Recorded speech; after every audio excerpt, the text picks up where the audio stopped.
President Tinubu, from renewed hope to renewed Shege.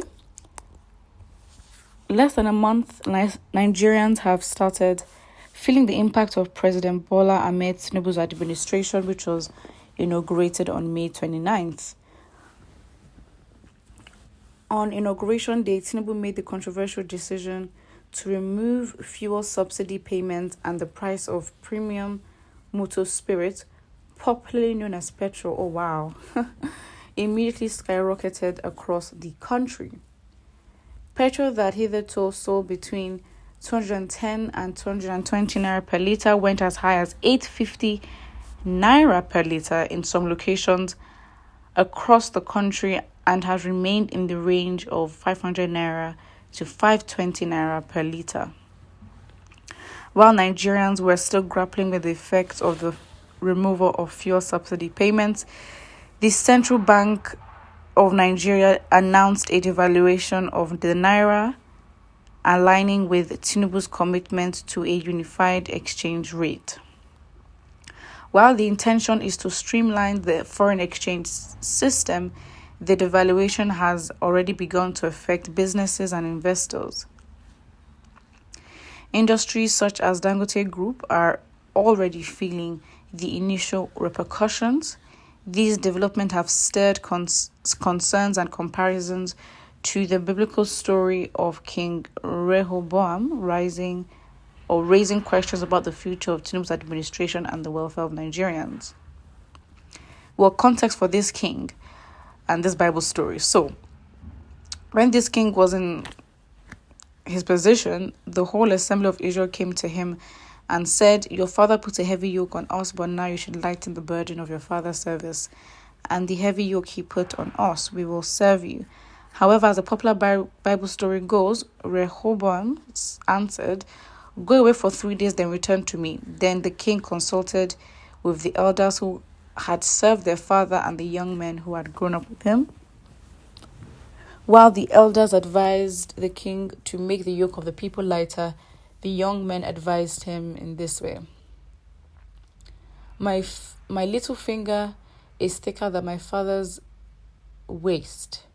Whereas my father burdened you with a heavy yoke, I will add to your yoke. Whereas my father scourged you with whips, I will scourge you with scorpions.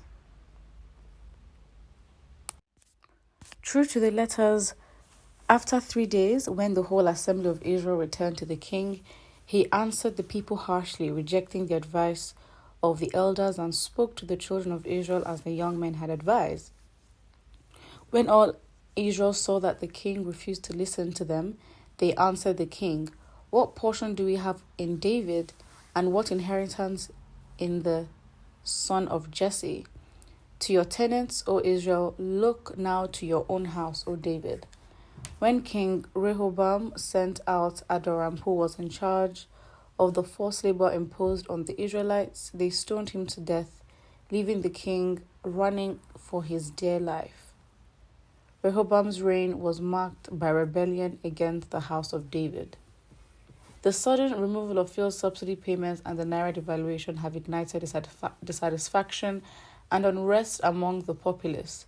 The hasty implementation of these measures without adequate consideration of the impact on ordinary citizens raises concerns about the potential consequences and stability of Tinubu's leadership. As if these are not enough, there are already indications that the administration will very soon supervise the increment of electricity tariff by the Nigerian Electricity Regulatory Commission. According to reports, electricity tariffs are set to increase by over 40% in the coming days as a development which may eventually end all forms of energy subsidy in the country. The tariff hike is reportedly due by July 1st. More still, President Tinubu recently signed the student loan bill into law, which many have said will make life miserable for Nigerian students and their parents. As Nigerians brace themselves for the implications of the policies of Tinubu's administration, the cautionary tale of King Rehoboam serves as a reminder of the perils disregarding the concerns and well-being of the people. The response to these initial decisions will shape the course of Tinubu's presidency as the fate of his leadership hangs in the balance. Already, Nigerians have changed the renewed hope slogan of President Tinubu to renewed Shege. Will Nigerians rally behind him or seek refuge in their own tents, questioning their place under the rule of Tinubu? Only time will tell. I mean, okay. I mean, the thing is, at the end of the day, Tinubu is in office. And really, I think Nigerians, over time, have learned how to survive. And not that obviously things like this should continue where, energy prices are about to hike over 40%. I thought that it was up to 40%. But if it's going to be over 40%, then that's a bit much. And it's not the first time that, Nigeria or whoever has been in office has just played around with subsidies, enforcing it, removing the subsidies, enforcing it, removing the subsidies.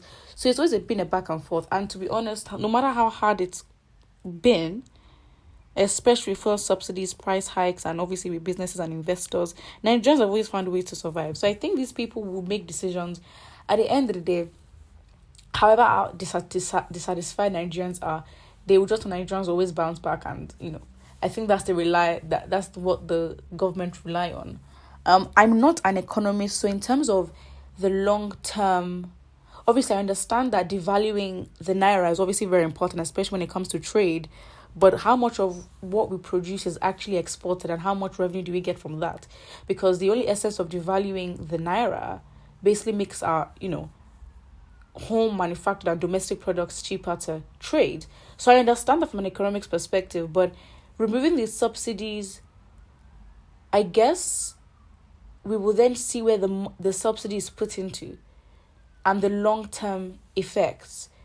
Economists in the house, put what you think about this, because sometimes decisions may be made where in the short run Nigerians will be dissatisfied, but again, because of how our disorderliness and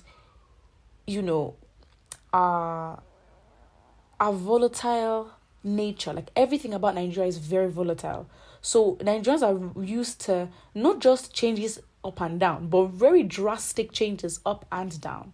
So the fact that we're used to it, I guess to an extent we should have, not that it's ever justified, but we've been through this so many times to not have a way to go around it in terms of personal survival, because we're all hyper independent. But sometimes maybe decisions in the short run, maybe for long run benefit, we never know. Well, Tinubu has started work. At the end of the day, whether you voted him in or did not, he's here to serve everybody. Well, he should. That's how it should be. But we'll see. Put what you think about it in the comment section below, and don't forget to like and subscribe.